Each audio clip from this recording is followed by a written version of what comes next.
नमस्कार मंडळी, आपण काळं वाटण कशात वापरतो? तर मटण रस्सा, मटकीची झणझणीत उसळ बनवायची असेल तर या दोन गोष्टींमध्ये काळं वाटण गरजेचं आहे. पातेल्यात तेल गरम केलं, कढीपत्ता घातला, मोहरी, जिरं घातलं, हिंग घातलं, कांदा घातला, चांगला परतून घ्यायचा आहे लाल रंग येईपर्यंत. थोडंसं मीठ घालायचं आहे म्हणजे कांद्याला उकळ शिजतो. तशीच एक अर्धा चमचा हळद घालायची आहे आणि त्याच्यावर घरीच मोड आणलेली मटकी घातली. ही मटकी मी एक दिवस पूर्ण भिजवली आणि रात्रभर मोड आणायला ठेवली. मस्त मोड आणले होते. चांगली परतून घेतली, थोडं झाकण ठेवून वाफ देऊन घेतली. दुसऱ्या बाजूला मी पाणी गरम केलं आहे, ते पाणी आपण याच्यात घालायचं आहे आणि मटकी शिजू द्यायची.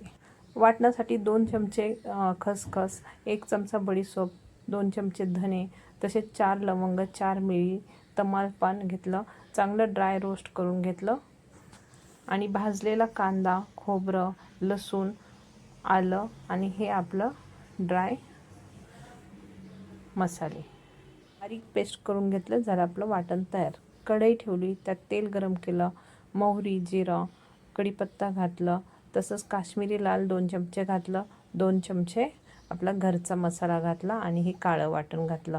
चांगलं परतून घ्यायचं आहे तेल सुटेपर्यंत. मसाला चांगला शिजला, परतून झाला की आपल्याला त्यात मटकी शिजलेलं पाणी घालायचं आहे आणि मटकी देखील घालायची आहे थोडी, आणि थोडी मटकी तशीच ठेवायची साईडला. कन्सिस्टन्सी पाहिजे. गरम पाणी घालायचे, वरून कोथिंबीर घालायचे आणि खाण्यासाठी मटकीची उसळ तयार. पिवळा बटाटा, त्याच्यावरती मटकी, झणझणीत मटकीचा रस्सा, जी आपली मिसळ मस्त होते.